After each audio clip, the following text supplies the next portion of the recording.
जय हिंद दोस्तों। क्या लोक अदालत ना जाने पर अब आपको होगी जेल? क्या आपके ऊपर बैंक करेगा किसी भी तरीके का कोई भी मुकदमा? क्या आपके ऊपर कोई कोर्ट केस होगा? क्या आपके ऊपर कोई कोर्ट केस होगा लोक अदालत ना जाने पर? जी हाँ दोस्तों, बहुत सारे हमारे भाई हैं जिनका बहुत सारे सवाल आ रहे हैं और एक दो क्लाइंट्स के साथ रिकवरी एजेंट ने भी ऐसे कुछ तिकड़मबाजी करने की ट्राई करी। बहुत दो चार हमारे क्लाइंट हैं, उनके साथ वो लोक अदालत नहीं गए। हमारी एडवाइस पे वो लोग लोक अदालत नहीं गए और उनके साथ रिकवरी एजेंट ने इस तरीके का बिहेव करा। मतलब उन पे ऑन कॉल पे उनको डराया, उनको धमकाया कि आप लोक अदालत नहीं गए तो आपके ऊपर इस तरीके का अब हाँ बैंक एक्शन लेने जा रही है, हमारे पास फाइल आ चुकी है, हम ये करेंगे, हम वो करेंगे। और क्या ये सच्चाई है कि अगर हम लोक अदालत ना जाए तो बैंक हमारे ऊपर किसी तरीके का कोई मुकदमा करता है, सेक्शन 25 का, चेक बाउंस का, या फिर इसके अलावा कोई मुकदमा करता है? क्या हमारे ऊपर कोई केस कर सकता है बैंक? ऐसा बहुत सारे भाइयों का सवाल आ रहा था, क्योंकि अभी हाल ही में 14 तारीख को ही जस्ट नेशनल लोक अदालत गठित हुई थी। उसके अंदर काफी सारे भाई गए, कईयों ने अपनी सेटलमेंट करवाई 50 से 60% पे, और कई भाई नहीं गए। बहुत सारे भाई 90% लोग तो नहीं गए, ठीक है। और कुछ भाई ऐसे थे जो डर के मारे बैठे हुए थे कि यार अगर मैं नहीं जाऊंगा तो क्या होगा, और उनको अभी तक ये डर लगा हुआ है कि मैं नहीं गया लोक अदालत तो अब मेरे साथ बैंक क्या कर सकता है? क्या बैंक मेरे ऊपर कोई केस करेगा सेक्शन 25 का या चेक बाउंस का? या फिर बैंक ऐसा कोई आगे स्टेप ले सकता है कि जिससे ये साबित हो कि मैं लोन अपने आप से ही नहीं भरना चाहता, मैं लोन अपने आप से ही नहीं भरना चाहता, ऐसे कोई स्टेप ले सकता है बैंक? तो दोस्तों, आज के इस वीडियो के अंदर आपके सारे इन सवालों का मैं जवाब देने वाला हूं, और इसके बाद दूसरा लोक अदालत से जुड़ा हुआ आपका कोई सवाल रहेगा ही नहीं। सारे सवाल इसके अंदर मैं पॉइंट आउट कर दूंगा, सारी चीजें आपको बता दूंगा। तो जय हिंद दोस्तों, मेरा नाम है हर्ष कुमार, आप सभी का इस चैनल लोन डिस्कवर में स्वागत करता हूं। चलिए वीडियो में आगे बढ़ते हैं। तो सबसे पहले तो जान लो कि लोक अदालत आखिर है क्या, ठीक है। लोक अदालत एक समझौते की अदालत है। ऐसा नहीं है कि लोक अदालत जाना बहुत ज्यादा इंपॉर्टेंट है, वहां पर आपके ऊपर कोई क्रिमिनल केस फाइल कर दिया गया है, आपके ऊपर कोई धाराएं लगा दी गई है, आपके ऊपर कोई अलग सेक्शंस लगाए गए हैं, आपके लिए कोई वारंट इशू हुआ है, आपके लिए कोई समन इशू हुआ है। समन तो देखो इशू होता है, लोक अदालत में भी समन इशू होता है, जिसके अंदर आपको मजिस्ट्रेट के साइन वगैरह सारी चीजें मिलेगी, मोहर वगैरह भी मिलेगी। कई भाई तो हमारे इसी चीज से डर के पेमेंट कर देते हैं, उनके पास नहीं भी होता तो ज्वेलरी बेच के, कहीं और से पैसे उधार लेके, ब्याज पे पैसे लेके लोन की रीपेमेंट कर देते हैं। और जो कई बार जो समन होता है उसके बाद मैनेजर वगैरह के नंबर लिखे रहते हैं, जो इनके आरसीएम होते हैं या रीजनल मैनेजर होते हैं, उन सबके नंबर लिखे रहता है। उनको फोन करके अगर आप पूछोगे कि भाई साहब ये क्या चीज का नोटिस है, किस चीज का सामान है, क्या मुझे जाना इंपॉर्टेंट है, तो वो आपको अलग अलग तरीकों से डराएंगे, अलग अलग तरीकों से डराएंगे, बहुत ज्यादा मतलब डरा देते हैं। माइंड में एक तरीके से डर पैदा कर देते हैं कि आप नहीं गए तो बस एक आपके घर के बाहर आधे घंटे के बाद पीसीआर आ जाएगी। मान लो 14 तारीख को लग रहा है, आप 14 तारीख को नहीं गए तो आधे घंटे बाद आपके घर पे पीसीआर आ जाएगी। समझ रहे हो?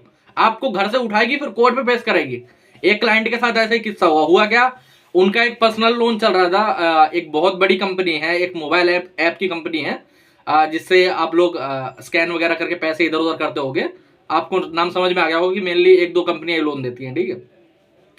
तो उससे लोन था। अब वो जो बेचारे थे क्लाइंट, उनके साथ क्या हुआ था, उनकी पहले जॉब थी, लेकिन उनके एक्सीडेंट के चलते हुए उनके पैर में फ्रैक्चर आ गया, जिसकी वजह से वो आगे चल के जॉब कंटिन्यू नहीं कर पाया। उनकी शायद 3 या 4 ईएमआई डिफॉल्ट हो गई।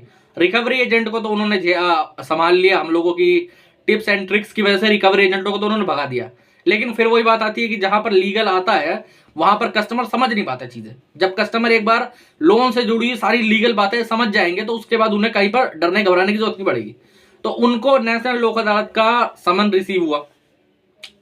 अब जैसे ही समन रिसीव हुआ तो उन्होंने हमें चेक करने के लिए भेजा। हमने चेक करा कि हाँ भाई साहब ये रियल समन है, ठीक है। तो कई बार क्या होता है कि वो लोग हमें भेजते हैं तो थोड़ा लेट हो जाता है, 10-5 मिनट इधर उधर हो जाता है रिप्लाई देने में या फिर कुछ वैसे। तो उन्होंने इतना पूछा तो हमने इतना तो चेक कर दिया कि हाँ ये रियल है, हम आपको बाद में भी कॉल करके बताते हैं, ठीक है। उतने में क्या हुआ, वहां पर एक नंबर लिखा हुआ था मैनेजर का, तो इन्होंने उसे कॉल कर लिया। जब उसे कॉल करा ऐसे जानने के लिए, बेसिक नॉलेज के लिए, अगर नहीं जाऊंगा तो क्या होगा क्या नहीं होगा, तो उन्होंने पूछा कि सर ऐसा ऐसा मुझे समन रिसीव हुआ है, आपकी कंपनी से मैंने टाइम मांगा था, आपकी कंपनी ने टाइम तो दिया नहीं, अब मैं इसकी पेमेंट तो चलो कर नहीं पा रहा हूं, तो एक काम कर सकते हैं कि सेटलमेंट। तो वहां पर मैनेजर ने बोला कि हाँ सेटलमेंट के लिए आप आ जाओ, सेटलमेंट हो जाएगा आपका। तो उन्होंने बोला कि अभी तो मेरे पास बिल्कुल फंड नहीं है, मैं राइट ऑफ के बाद ही इसकी सेटलमेंट कर पाऊंगा। हमारे क्लाइंट तो सारी चीजें जानते थे, है नहीं है। तो वहां से मैनेजर बोलने लगा कि अगर देखिए आप अगर पेमेंट नहीं करवाते हो तो इसके बाद सीधे आपके खिलाफ वारंट इशू हो जाएगा।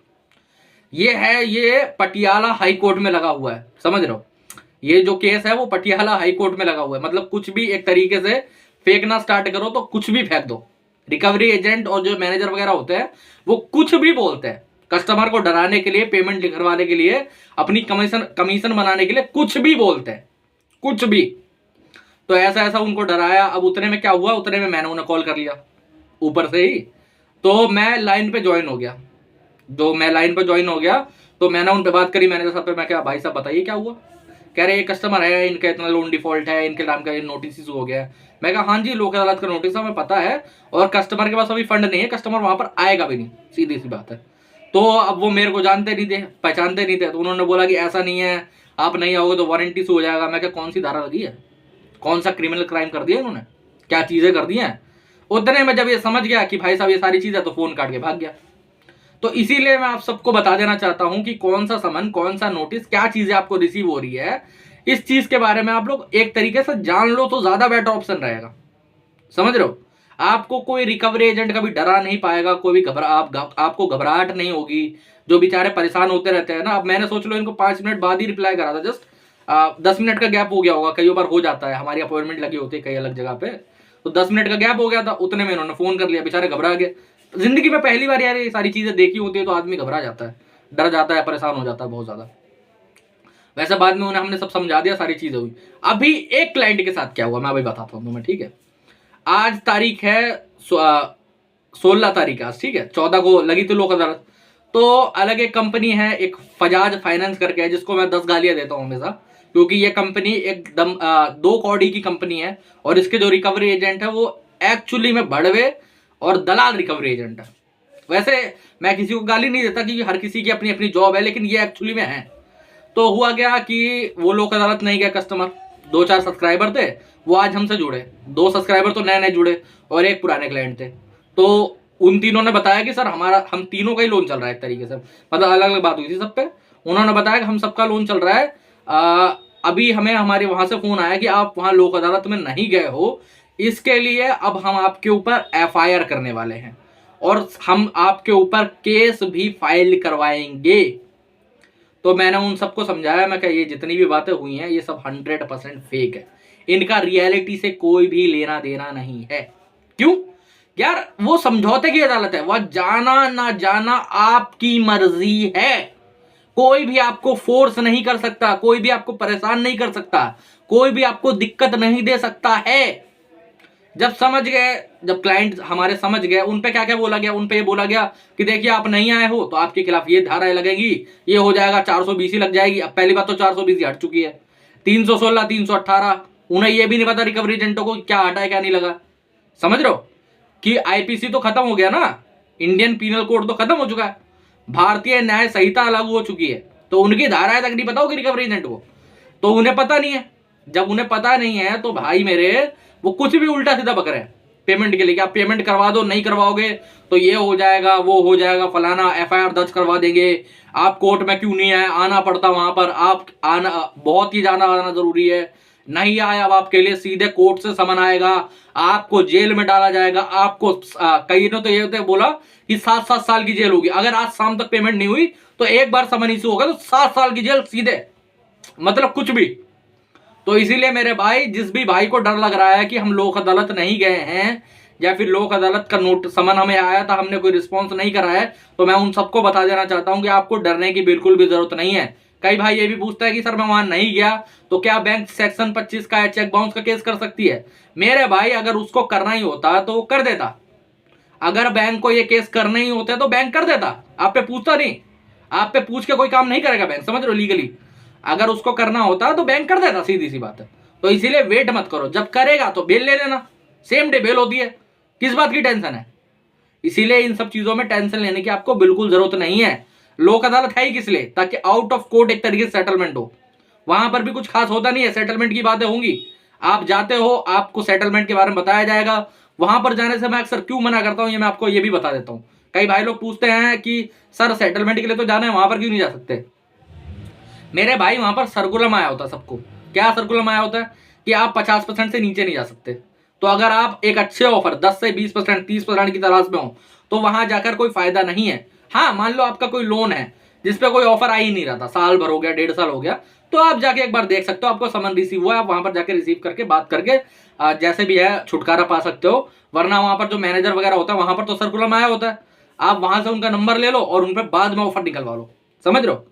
बाद में उनसे ऑफर निकलवा लो कि लोक अदालत के बाहर भी आप ऑफर निकलवा सकते हो, क्योंकि उनके पास वहां पर पावर नहीं होती, लेकिन उसके बाद जब उनकी एजेंसी में आता है केस तब उनके पास पावर होती है बहुत ज्यादा। तो इसलिए आप चाहो तो वहां से भी सेटलमेंट करवा सकते हो। और मैं फिर 10 बार कह चुका हूं और 1000 बार और कहता हूं, लोक अदालत का सामान अगर रिसीव हो रहा है, जाना ना जाना आपकी मर्जी है। आपको कोई जेल नहीं होगी, कोई आपके लिए पुलिस वगैरह में एफआईआर नहीं होगी, आपको किसी प्रकार की कोई भी टेंशन लेने की जरूरत नहीं है। तो दोस्तों आज के वीडियो में इतना ही। अगर इसके बाद भी कोई दिक्कत है, हमसे कोई जानकारी चाहते हो, कोई सेटलमेंट का वो चाहते हो, कोई नोटिस आया उसका रिप्लाई लिखवाना चाहते हो, या फिर ऐसी कोई और प्रॉब्लम है, तो यहाँ पर नंबर आ रहा है, व्हाट्सएप पर हमें मैसेज कर सकते हो। ठीक है, नॉर्मल कॉल करोगे कोई जवाब नहीं आएगा, व्हाट्सएप पर कॉल करोगे कोई जवाब नहीं आएगा। आप हमें व्हाट्सएप पर मैसेज करें, फिर हम आपके मैसेज का रिप्लाई करेंगे। तो जय हिंद दोस्तों।